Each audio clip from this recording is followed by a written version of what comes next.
Hey everyone, it's Chris. And it's Matt. Alright, and we're here today.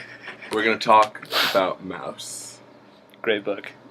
Alright, today we're going to focus in on the scene at the end of chapter 3 where Vladek throws out Art's coat and gives him the new windbreaker, and Artie is just blown away. He can't believe that his father would do something like that.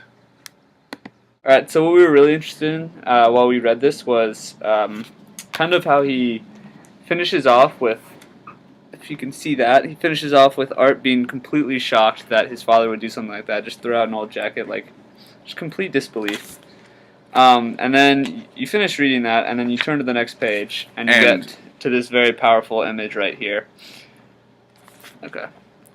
So what we think this scene kind of represents is just the juxtaposition between Art getting so worked up over something trivial like his father throwing out a coat, and yet just taking in his father's whole story about the Holocaust, where just constant exposure to huge massacres just without the same measure of disbelief. And we think that shows how generally when people are educated about the Holocaust, it's not really in a human context, and people just don't have the same kind of reaction that they do in the situation where there's actually a human face to the story.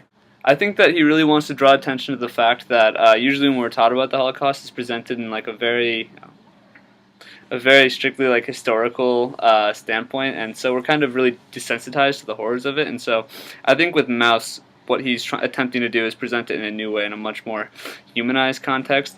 Which throughout the chapter, as his father's talking to him, you see a number of pretty violent, brutal images, like this one. Here's another pretty disturbing image. But throughout the story, Art's kind of more concerned with how his father's treating him and his relationship with his father, and also the book that he's going to publish as opposed to the stories that are being told. The Holocaust is kind of a historical event that's been told about, like kind of told and retold so many times that it's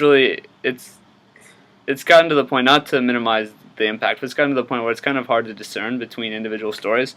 And what was so innovative about Mouse, and why it was so successful, we think, was that he really went the extra mile to humanize it. Even though they're these anthropomorphized animals, he really went out of his way to make it relatable.